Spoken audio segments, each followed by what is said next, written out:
Welcome to Conversations with Dr. Stephen Greer. It's brought to you by the World Puja Network, and I'd like to thank the folks at the World Puja Network for hosting us on this show. I'm joined today by Linda Willitts, who will be having a conversation with me about some of the amazing experiences we've had in our contact work through CSETI.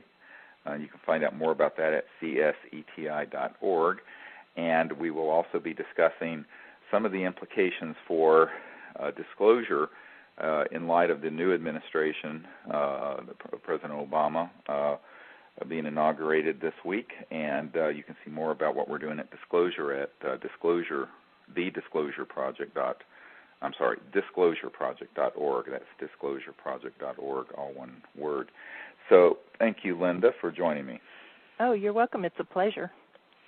Well, one of the things I wanted to sort of in an introductory way is make a few comments about how important this sort of new era is that we've entered, and that is that we've sort of closed a chapter on 8 years of very dysfunctional secrecy and denial, and an administration that had quite a penchant for keeping things secret and operating in a secret way.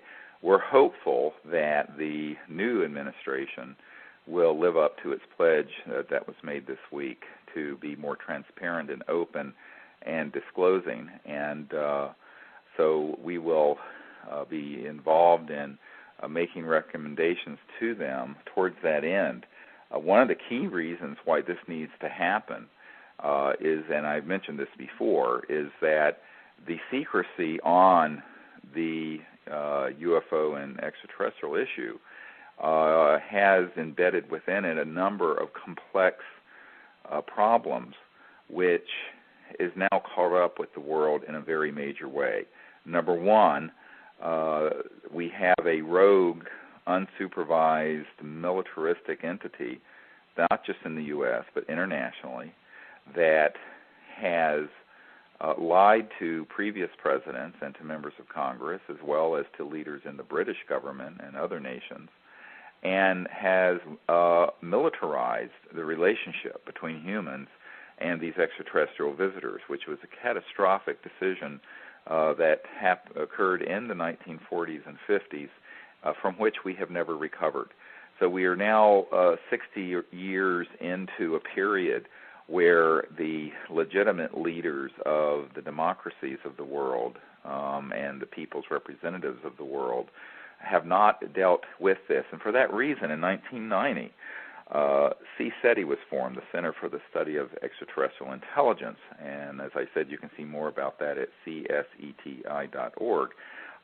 Because I knew that these visitors from other planetary systems were here, that they were not hostile, and that the whole matter was being very badly managed, and that the public was not only being misinformed on it, but deliberately disinformed, and that there was a covert program that was targeting these extraterrestrial vehicles with very advanced weapon systems that are electromagnetic in nature, and on a few occasions have successfully destroyed them or downed them. And that this was a real existential threat to the peace of the world, and that we as enlightened people on this planet had an obligation to show to the world another face of humanity, the side of humanity that is the hopeful and progressive and enlightened face of humanity, rather than only the paranoid and militaristic and violent aspect of humanity. And certainly human history has both components within it, but unfortunately on this particular subject, we have not had any kind of open and transparent and peaceful initiative to organize people around the world for peaceful contact with these visitors until 1990, when CSETI was formed. And since that time, we have had literally hundreds of encounters and interactions with these extraterrestrial civilizations that have been witnessed by literally thousands of people. and we are working on a book that will summarize our experiences, which we hope will come out this year. I'd hoped it would come out last year, but I got too busy with the OrionProject.org and other projects. But it's important for people to understand that ultimately the people's representatives and leaders around the world need to also deal with this, that a nonprofit NGO or non-governmental organization such as CSETI.org can only do so much, and that we have got to get the leaders of the world engaged in this problem in a way that is productive and that is helpful. And I just recently read that Senator Claiborne Pell, who was quite a supporter of what we were wanting to achieve, had passed away very recently. And I remember meeting him with my wife back in the 1990s in California when he was still the senator who was in charge of the Senate Foreign Relations Committee. And this senator, who started the Pell Grants that so many of us went to college on, was a man of just tremendous integrity and vision who wanted to know about this subject but had never been given access to the information through official channels, even though he was one of the most senior senators in the United States, in the most powerful country in the world. And when I met with him, I remember being with him out on this patio at this home, this beautiful home out in San Rafael, California, actually right next to George Lucas's ranch. And we were out there on this patio with Senator Pell, and he said to me, I've wanted to know about this since I entered Congress in the 1950s and been a senator for several decades now, and we have never gotten any satisfactory answers to our inquiries on this. And I said, yes, Senator, I understand that's the case. I have met with the CIA director and other senior members of Congress, and they've all have the same story to tell, that there's this sort of blockade of the people's representatives from knowing about this, and this is what we're trying to fix. And he then said, well, would you, come and brief my staff and give me information on this? I said, certainly I will, any time. And then I looked at him and I said, you are the chairman of the Senate Foreign Relations Committee, and you have been deprived of dealing with the ultimate foreign relations issue. And I pointed to the stars above our head as we stood at night on this patio, and he looked at me through his horn-rimmed glasses and said, well, Dr. Greer, I'm afraid you might be right. And I said, yeah, I am. And this is one of the real tragedies of the 20th century, is that some of our enlightened leaders who sort of epitomized noblesse oblige and real concern for the world and who were very progressive were never given the ability to even know about the subject, much less deal with it properly. And so we have to hope and pray, and I hope everyone joins me in this hope and in this prayer, that the new administration is guided to handle this appropriately and to work with other nations around the world, and indeed even with the United Nations, to establish a initiative to make peaceful contact with these visitors and to get control of these illegal and rogue militaristic programs that have really put a very bad face of humanity forward to these visitors, that it's really time for a big change.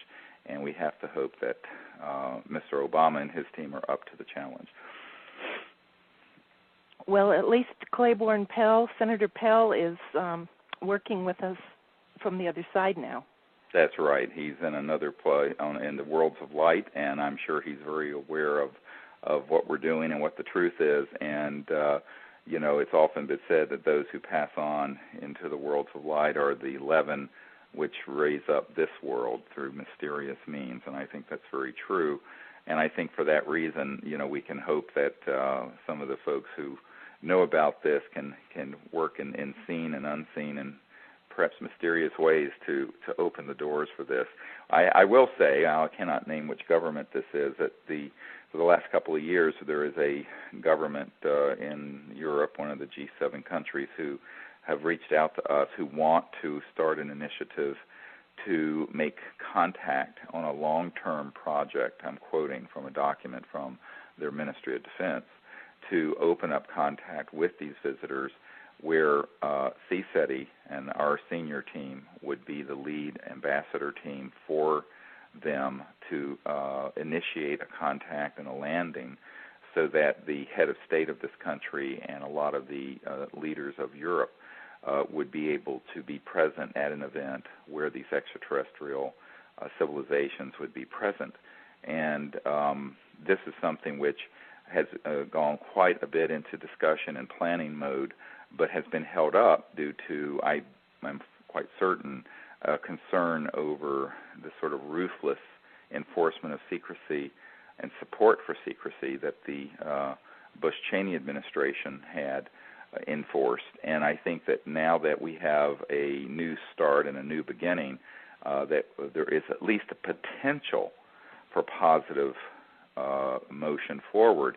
But I say potential because it's going to take a great deal of courage for anyone to deal with this. And one of the things, if you go to disclosureproject.org, you'll see we have a link up to Colin Andrews' recent report about how the British monarchy and the British leaders, including the prime ministers of Great Britain, were systematically lied to about this subject. And as you know, many of you from reading our books, and if you haven't, you can get them at disclosureproject.org. We recount this one event in England back in the 90s where a 100-foot diameter extraterrestrial disk, spacecraft, hovered in a field with us. And this actually got reported to the officials, and I subsequently got reports to the British royal family and the Prime Minister. But when they made inquiries through the channels of government, just as President Clinton had been lied to and other presidents had been lied to, they were lied to about the extent of the operations dealing with this. And so there's this disconnect. And many people don't realize that just because you're the Prime Minister of Great Britain or the President of the United States or the CIA Director or a senior member of the Senate, that in almost all cases they do not have information on this subject that is accurate and honest. And this is one of the reasons why we need the support of the public for the Disclosure Project. Disclosureproject.org has reached millions of people with this information, and we continue to do briefings for senior officials around the world on this and give advice because, astonishingly, we have a better archive and more access to information through our over 500 top-secret military whistleblowers that we have in the Disclosure Project than the President or the Prime Minister of Great Britain or a senator on the Senate Intelligence Committee has. And they are in a bubble where they never get the information correctly. And even if they make an inquiry into the subject, as President Clinton did, they are lied to. And this is one of the great tragedies of and failures of democracy in the last 60 years. And this is exactly what President Eisenhower warned us about when he left office in January of 1961. And now we're talking, of course, 48 years ago, when he said, beware of the military-industrial complex because it will become a threat to our security, our way of life, and our democracy. And he said that not because he was anti-military, he was a five-star general, but because he had seen this very secretive organization evolve, which was called MJ-12 or Majestic, that took control of these programs, lied to him, betrayed the president, and then subsequently has deceived or lied to every president since then. And it has its corollaries in other developed countries around the world where they engage in the same activity.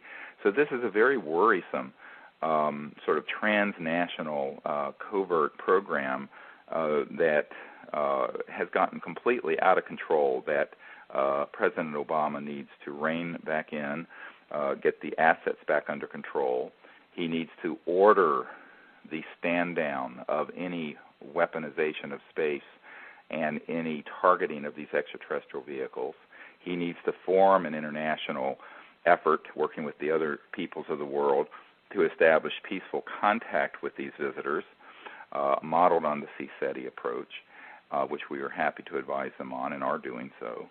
And he also needs to facilitate the release of the extraordinary energy technologies which have been kept secret in these programs, and which is one of the central reasons for the secrecy, is because obviously anyone who has seen one of these, quote, UFOs,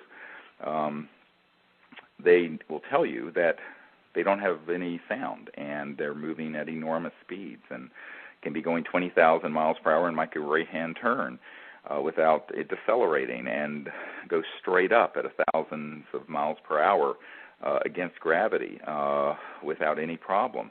You're not dealing with normal jet engines or rockets. You're not dealing with internal combustion engines or fossil fuels. You're dealing with a whole new physics and science, which has been studied now since long before the so-called Roswell event. It actually began to be studied in the early part of the 1900s. And these technologies are sitting in projects that we, the people, the taxpayers, have funded, and yet we're still talking about clean coal and biofuels and wind and solar and rebuilding the whole electric grid to the tune of hundreds of billions of dollars, when every home and car and business and factory in America could be running on free energy, clean energy coming out of the quantum vacuum field around us, the zero-point energy field around us, and would require absolutely no supply line of energy or transmission lines. We wouldn't even need the electric grid.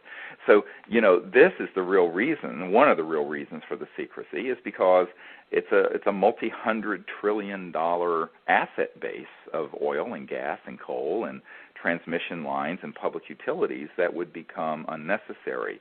And yet, this is the bold change we need. We need to actually have everyone contact the Office of the President and refer them to disclosureproject.org and the orionproject.org. Write these down, the orionproject.org and disclosureproject.org. Write the President. He wants to hear from the people, and tell him that the information that he needs on the energy problem, on disclosure, and on how to make contact with the ETs is all in there. And he needs to understand that the people, 80% of whom believe that the UFOs are real and that the government's been lying to them, or some component of the government has been lying to them, are expecting real action by this administration, in concert with the French and the British and the United Nations and the Chinese and nations all over the world, to move this subject forward in a clear and definitive way. And this is really the big change we're waiting for. I have to say, the advice he's been getting on the energy arena has been horrific. I mean, you hear them talking about clean coal, which is such a ridiculous idea, or biofuels, which is another horrible idea, where you take basically one step forward and three steps backwards. And even wind and solar, as good as they are, you can't deliver them to the large cities without recreating the entire electric grid to the tune of hundreds of billions of dollars, when for less money than that, you could put one of these free energy generators in every home and business in America, and no one would ever have an electric bill again, ever. So I think that we have to have some really new thinking that is brought into this, and that's why the President and his administration need to hear from we the people. Well, we've seen so many things happening that are heralding this new era. Things are tumbling into place, but at the same time, as you said, the forces that are working against it happening are also mobilizing. So that's why we really need to get busy to make it happen. Absolutely. And one of my greatest concerns is that, as this new president, who's basically my generation, I mean, he's about 6 years difference in age from me, and is very forward-looking, But, they get surrounded by policy people from the old guard and from the establishment, and they get surrounded in the presidential bubble, just like members of Congress do. And they don't have access to good information, and often they have people embedded in the bureaucracy of the federal government that they're taking the reins of, who are placed there to deliberately deceive the president and deliberately deceive members of Congress and to lie to them.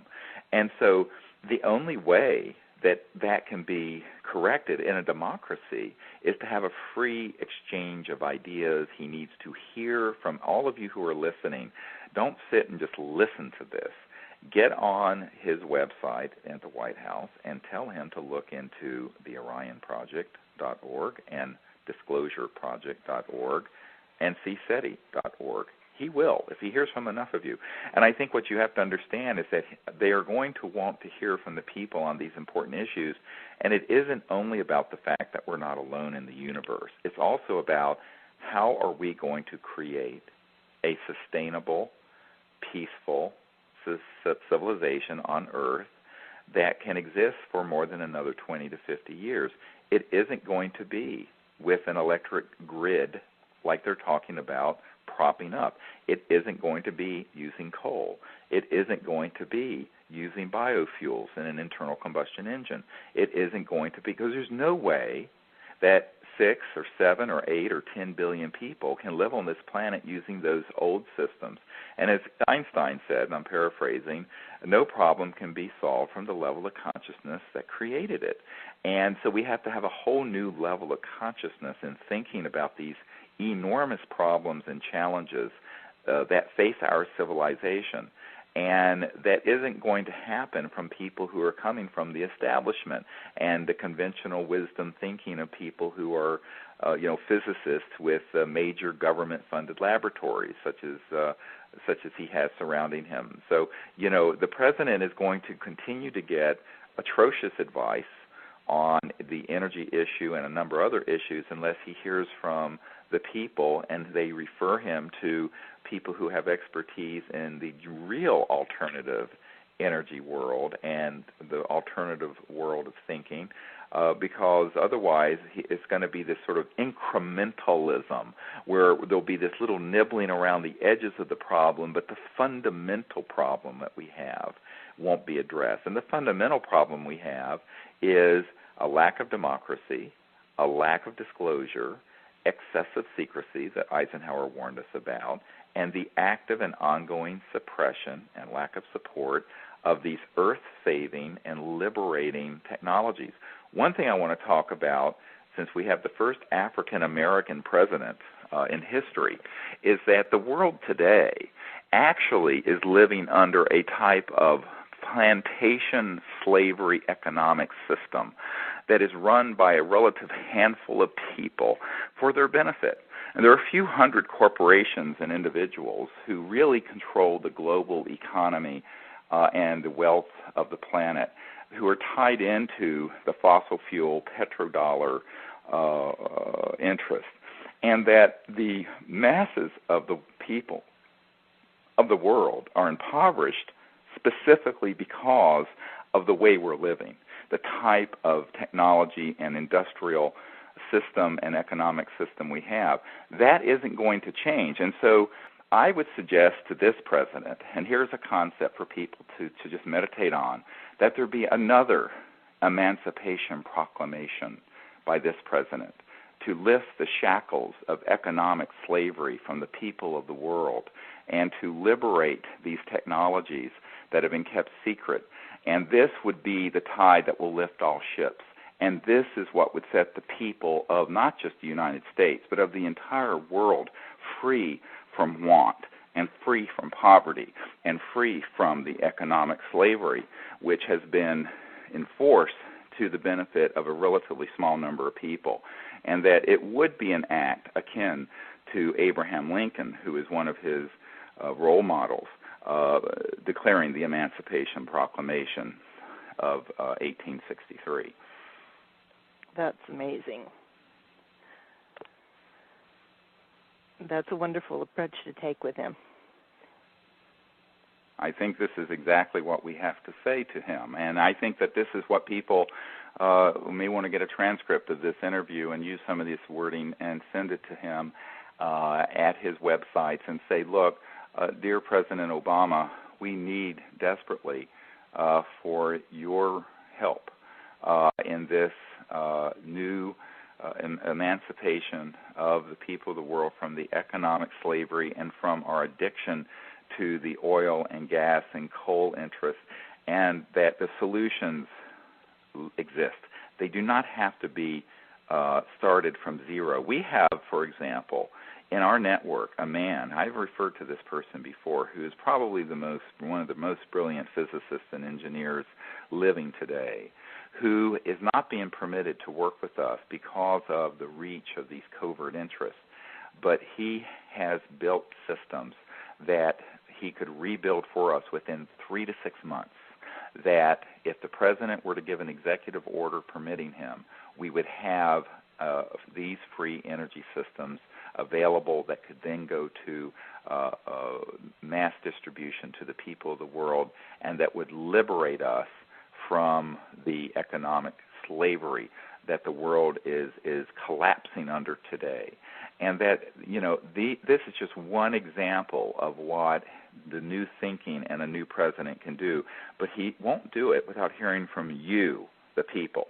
So it's time for people to quit being passive and to understand that there is now someone in the Oval Office, and there are people in other countries around the world who are looking to the United States for leadership on this. I have been told this explicitly by senior government officials in Japan, China, France, United Kingdom, and other countries. So the United States, which is still about a third of global economic activity, even though we're only about 4% of the world's population, must understand that there is an enormous responsibility that comes with the kind of wealth and power we have, and that we, the people, have a responsibility to ask of our leaders that they take this kind of action, because now is not the time for incremental steps. Now is the time for bold change and a bold new direction. And we need you, all of you, to help us in making that a reality by your assistance at disclosureproject.org and the orionproject.org, but also in contacting this new president and your representatives and saying, we want to see real change happen, and here's how it can happen. I definitely will get this transcribed, because I think it's really important that people get this wording down. And you've said before too that anything we do on Earth is non-locally affecting not only Earth but the entire cosmos, and vice versa. But what we're doing right now is so critical, because we have to jump on this wave right now of this universal cycle that we're entering, and we have to make the changes. And we're at such a critical time on Earth that if we don't, the Earth just can't take much more of this.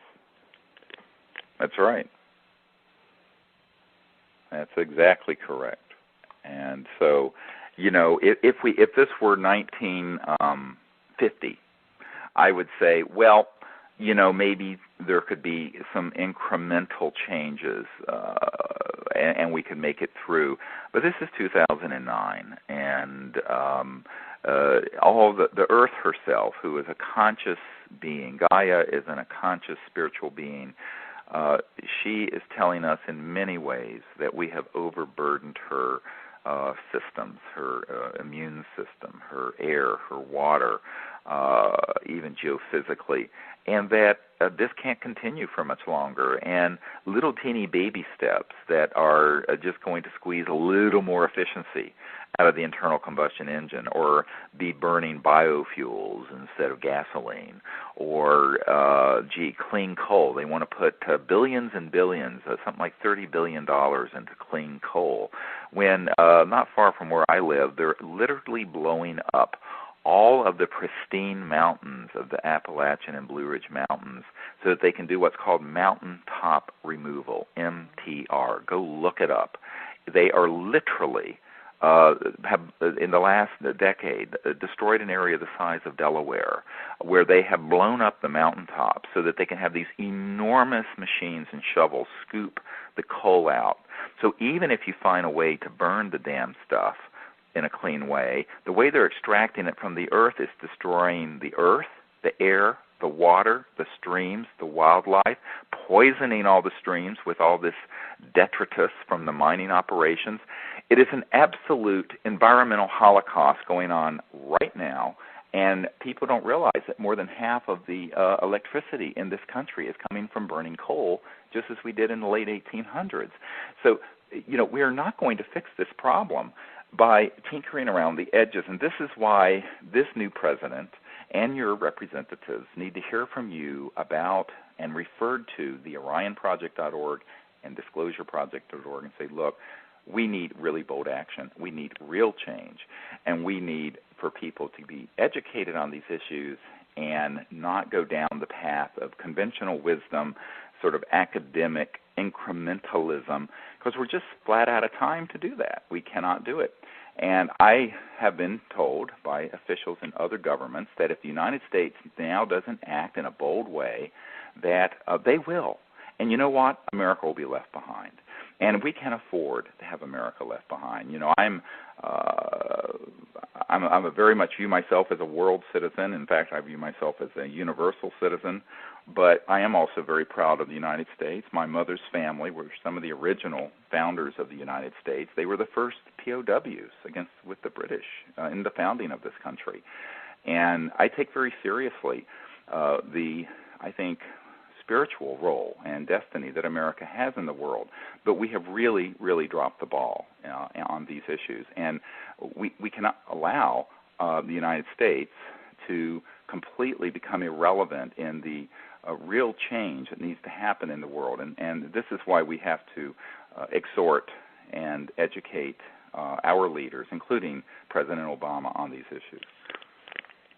Well, as you've said before, we really need to take ownership of our spiritual evolution right now, because we're right at that point where other civilizations that came before us, like Atlantis and some of those, we're at that point where they were when they didn't take ownership and they were destroyed. Correct. That's correct. And see, this is the great challenge that any civilization that reaches our level of development reaches, and that is that we reach a point where the United States and the other advanced countries around the world cannot in any way delay what should have begun in the early 1900s.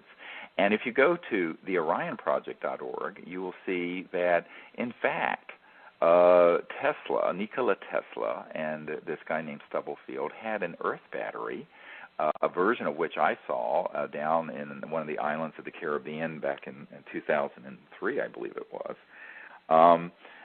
that was extracting energy from the magnetic and electromagnetic field around it, running this man's farm. And they actually took it to Washington and demonstrated it. But, of course, it's been reported that, in fact, I have a document, and it's in the Disclosure Project documents. You must get this at disclosureproject.org. There's a 2-hour DVD that has a 550-page briefing document in there. And one of the documents in there is a request by the Pentagon to the FBI that they give up the materials that they, quote, took from Nikola Tesla's records at the time of his death, and which they suppressed and sequestered. It was this kind of information that was suppressed and sequestered by nefarious and illegal actions within our intelligence community in the United States and in other countries as well. And we have these documents. These are uncontested, authentic government documents that we have acquired. And I recommend that people read them and read them carefully and meditate on their implications. And the implication is quite clear, that we haven't needed oil and gas and coal or centralized utilities for 100 years, literally 100 years. And here we sit in 2009 getting 50-some% of our electricity from coal, like we did in the late 1800s.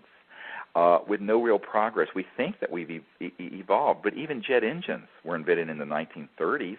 Rockets. People think, oh, well, so-and-so's a rocket scientist. You know what? Rockets were from the 40s. That was Werner von Braun for Adolf Hitler in like 1943.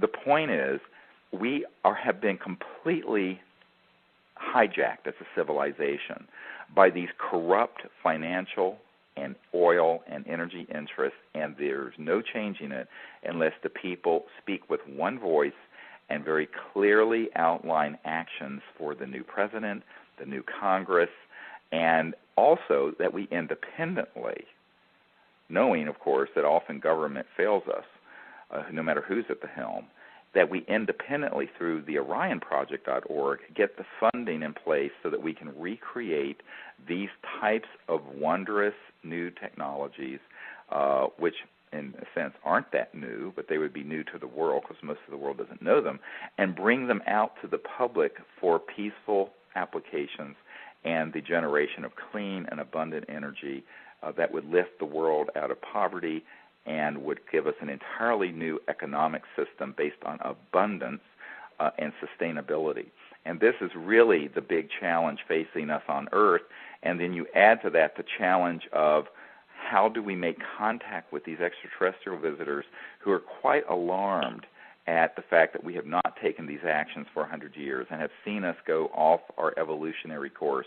And they stand ready to welcome us into space with open arms if, and this is the big if we can unite as a world civilization in peace, go into space in peace and not with weapons of mass destruction, and engage in open contact with them for the benefit of all of humanity and in a way that is peaceful to other worlds. This is one of the great challenges, and in this sense, world peace and universal peace are two sides of the same coin, because at the instant that we achieve a just world and a just economic system and world peace, we will also have universal peace and contact, because these visitors have been around for a long time. I don't think it's a recent event. It certainly doesn't date to Roswell. There are records in France. There's a cave that has a caveman drawing that's been carbon dated about 5,000 years ago that shows an ET craft that looks exactly like a disc hovering with these ET beings outside of it. The Nazca lines in Peru are thousands of years old. You know, these visitors have been around for a very long time, watching our evolution as a people. And as you have pointed out, Linda, we're at this point now where we're going to go the way of Atlantis or Lemuria or Mu or some of these continents that just sunk in a great catastrophe if we don't lift ourselves up and start a civilization that is peaceful, interplanetary, universally at peace, but also using advanced technologies for our living on this planet in a way that is not damaging the Earth and the Earth's biosphere and the Earth's systems, including its atmosphere and its waterways.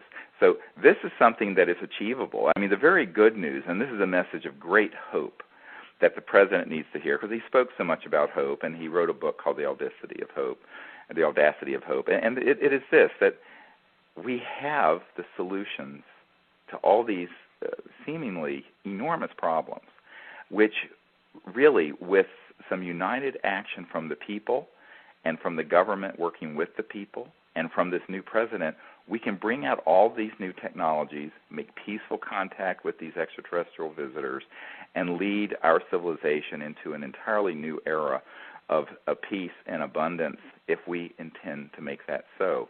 And there are going to be many people, the cynics and the old wags and the old school people, saying, oh, it can't be done and we shouldn't do it and it's too much change too quickly, to which I say, nonsense. This is time to do it. It is way past time, in fact, and that it is essential that we make these changes now and not try to delay it for another 10 or 20 or 50 or 60 or 100 years, because, frankly, we don't have another 100 years. It needs to happen immediately. And President Obama, when he was elected, that gave hope not only to people of the United States, but people of the whole world. The whole atmosphere changed into one of hope. And if he and his administration could get on board with the Orion project, it would solve so many of the problems he's addressing all at once. Yes, and I think the other thing is to understand that, I remember when President Clinton was elected, and it was at the end of the Cold War, and, I was starting CSETI and discussing these issues back in 1990 and 92 and 93, and as all of you know, I briefed President Clinton's first CIA director on this issue back in December of 1993, a few months after he took office, and, we had great hope there as well. What happened, however, is that the president was surrounded by people who told him it was too risky to make these changes, you see. And so here we are 16 years later, unfortunately, still using oil and gas, still with the coal being used to generate electricity, still with this rogue element representing the people of the earth illegally, targeting and shooting at these extraterrestrial vehicles with very advanced electromagnetic weapon systems, still with unchecked secret power running rampant over the globe and running our planet into the ground. And when is this going to change? And I think this is why the people have to say, now's the time for this. And we agree with the message of change and the message of hope, but we need to give voice to the specific direction that this needs to go in. It has to be much bolder than clean coal. It's got to be much bolder than simply redoing the centralized electric grid and using biofuels. It must be more enlightened than the idea of an incremental change in the way we're living, which ultimately leaves 80% of the world's population in mind-numbing poverty. I mean, because let's be very clear, the Chinese, with 1.3 billion people, in no wise are going to adopt wind and solar, because the expense of that and the cost of it and the logistics of doing it are such that it leaves most of their people in poverty, and they don't have the resources to do it. So what are they doing? They're putting online at least one new coal-fired power plant a week, every week, for the next decade. And so even if all of the United States went to windmills and solar power, the amount of pollution being dumped into the atmosphere by India and China is going to double or triple the pollution and the CO2 and the global warming and greenhouse gases, even if the United States went to zero, because you've got 1.3 billion people in China and 1.2 billion in India. Added up, that's 2.5 billion people to our 300 million people. So if you look at this, it is an existential crisis that requires bold action, real change, and real leadership, which the people have to inform the president that these baby step ideas around clean coal and biofuels is really too little, too late. And in fact, recently I saw a report that a major environmentalist who has been very involved in the global warming issue said that all of the plans that are on the conventional plans that are on the table to address the climate collapse and the energy crisis and other problems around the world are too little, too late. And I couldn't agree more. Now, he didn't go on to say that there are these other solutions because most people don't know about them. And this is why everyone listening needs to send everyone that they know and on their email list to the orionproject.org to get educated. We have just recently this week put up the amazing Kolosky-Frost experiment from 1928, I believe it is, the late 20s, where in Germany a group of scientists using radio frequencies were able to put a signal at a certain frequency, a certain oscillating frequency, on a copper box, a very heavy copper box that had within it a 100 millimeter cube of pure silicon quartz crystal. And that quartz crystal began to resonate when it hit the sweet spot and expand, and then the entire object in the entire box, heavy, lifted and levitated and floated for as long as they kept that frequency on there. This was in a mainstream German radio frequency journal in the late 1920s, 80 years ago. And yet we're still building roads and bridges using bulldozers and plowing over fertile farmland to put superhighways in, when we haven't needed surface travel between the cities since Eisenhower started the interstate highway system in the 1950s. So this is not a matter of speculation on my part. Go to the orionproject.org and read about these breakthroughs and look at what has happened and think about it for a minute, that these solutions exist. They have been hidden away from the public and actively suppressed. Some inventors have even been killed. But the scientific issues actually have already been figured out, all of them. And so the good news, the message of great hope, is that we do not need to start with the beginning of a research and development program. We just need the funding support and the support from the people to get these systems recreated and demonstrated and out to the public. You can't do that with a couple of $100,000. You're going to need to have a real laboratory and real engineers. This is not so simple that you can do it in the back of out of the back of your boot of your car, in the trunk of your car or something. But it's certainly something that has been done and can be done.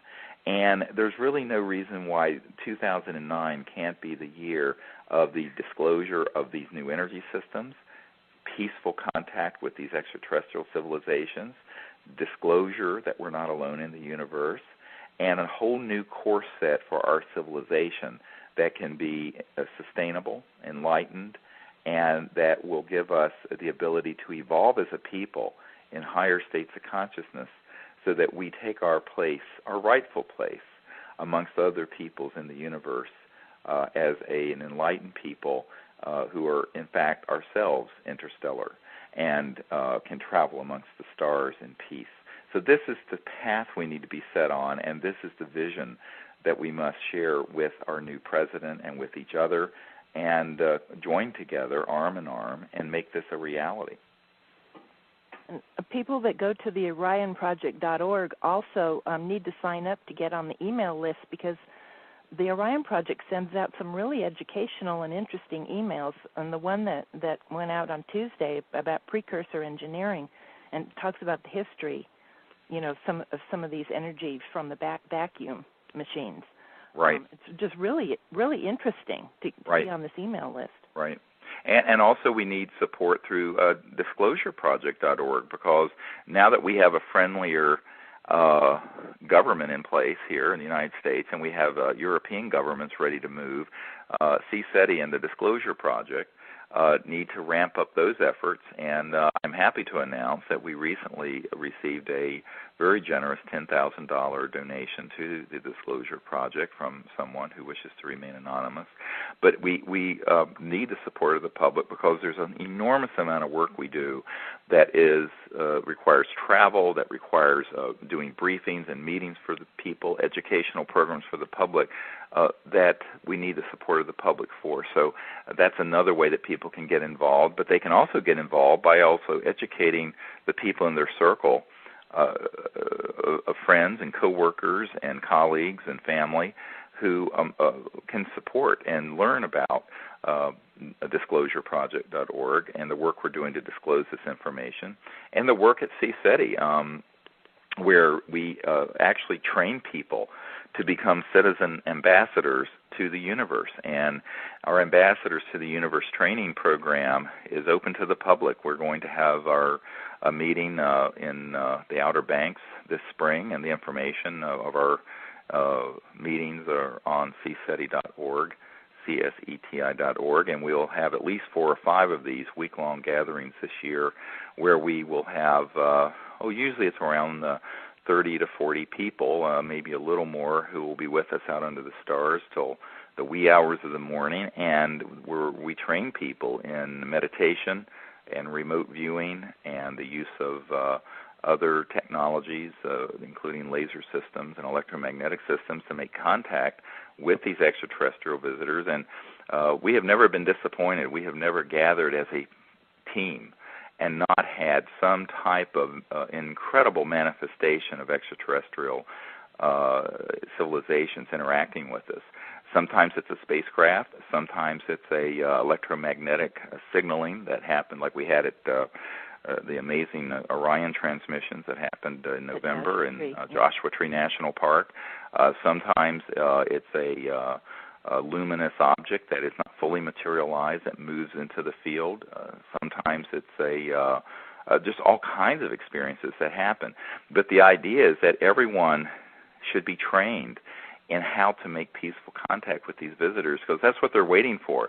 Until the people's representatives in the world do this in an enlightened and peaceful and non-militaristic fashion, it's incumbent on us, the citizens of Earth, to say to these visitors, we're here, we are awake and conscious, we understand that you are here waiting for us to answer your call, and we're going to come together as diplomats from Earth, as emissaries, ambassadors from Earth to your people, and interact with them. And that's what we do at these CSETI gatherings. It's a wonderful experience. Not only is it wonderful for people just to learn the meditation techniques and the ability to enter into the state of samadhi.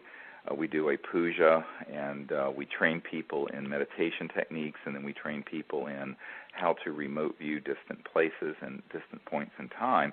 But we also teach people how to interact with these beings and the consciousness behind it and the protocols for diplomatic contact and the type of technologies and electronics we have on site. All of this is done in the course of a week. It's a very intensive training process that some people find completely life-altering and transformative.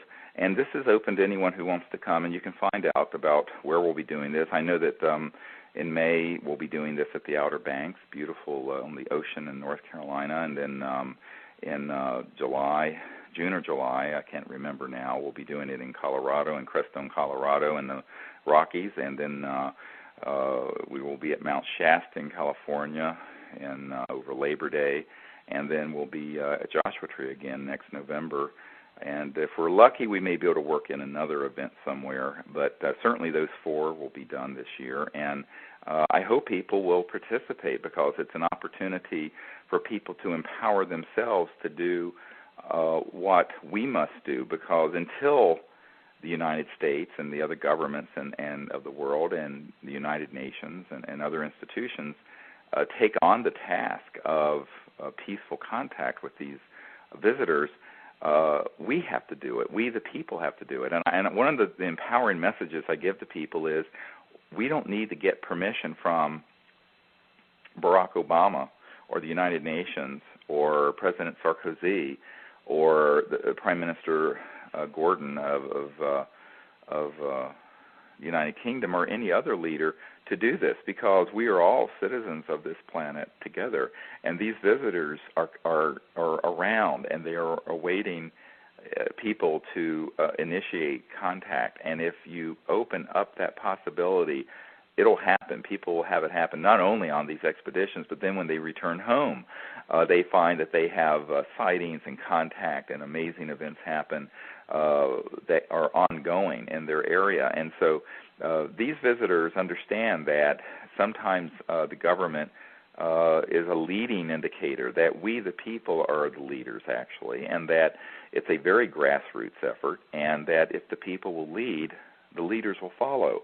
And that for 18 years, the Center for the Study of Extraterrestrial Intelligence, CSETI.org, has been doing this to the point now that our protocols are being studied by diplomats and official people within other G7 countries to see how it can be implemented.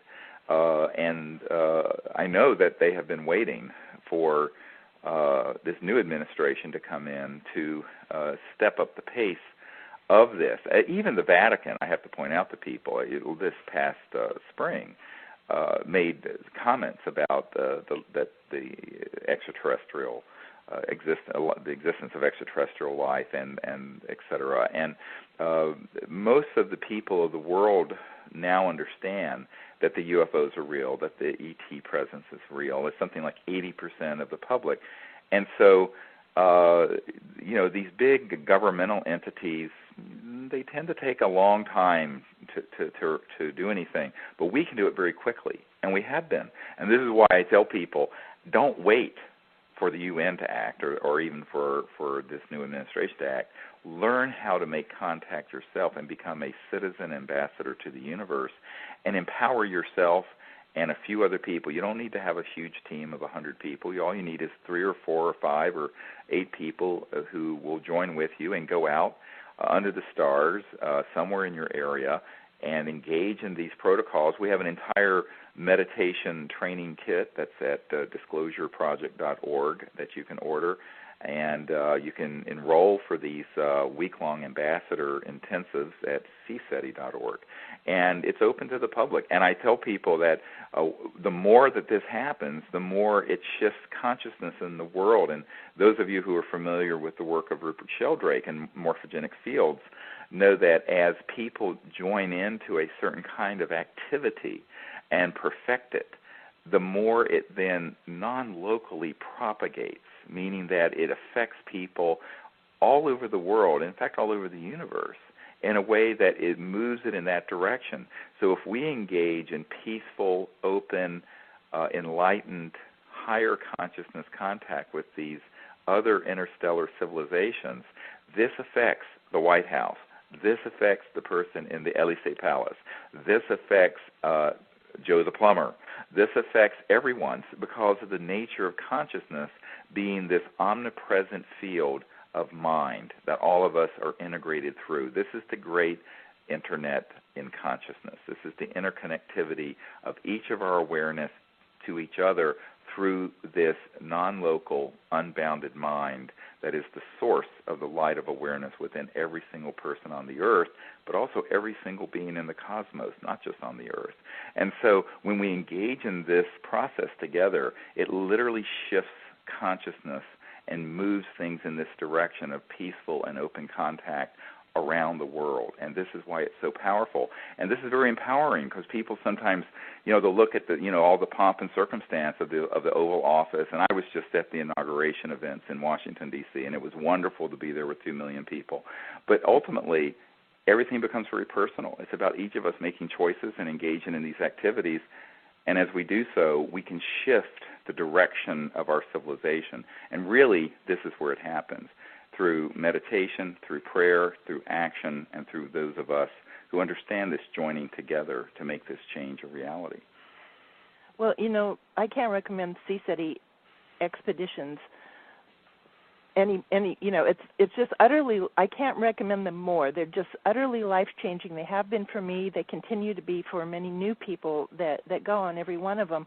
But, one of the stories that you tell at those CSETI trainings that I find so poignant is the story of the young now his name's escaping me, Colonel who back in the late 40s, early 50s encountered the ET craft that was barely visible, and the ET on board came out and said and invited him on board, and Colonel Corso said, "What's in it for me?" And the ET said, "A new world if you can take it." And I always think, what if Colonel Corso had been an ambassador to the universe?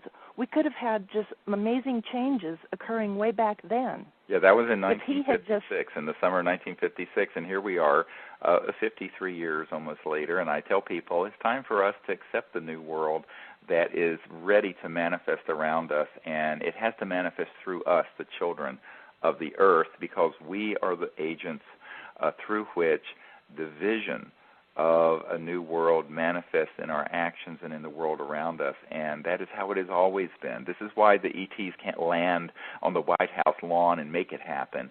We have to make this happen. We have to be the channels, the avenues, the vector through which this change manifests on the earth, And that's why we have to unite together to do it. And when we do, I think you'll see that this will happen with breathtaking speed, and it'll be so beautiful. Well, we're about out of time. I'd like to thank you, Linda, for joining me today for what I hope has been an enlightening and interesting conversation for everyone. And I invite people to help us by going to the OrionProject.org and DisclosureProject.org. And please write this new president and refer him to those websites and encourage him to engage in this sort of bold change for the world. That the time for this change has come. If not now, when? And if not us, who? Thank you very much, and I'd like to thank all of you for listening to Conversations with Dr. Stephen Greer, and it's been brought to you by the World Puja Network, and I'd like to thank all the wonderful people there for hosting us on this program. And have a good day. Dr. Greer, for your amazing call to action on this call. It's just been amazing. Thank you, Linda. Bye-bye. Bye-bye.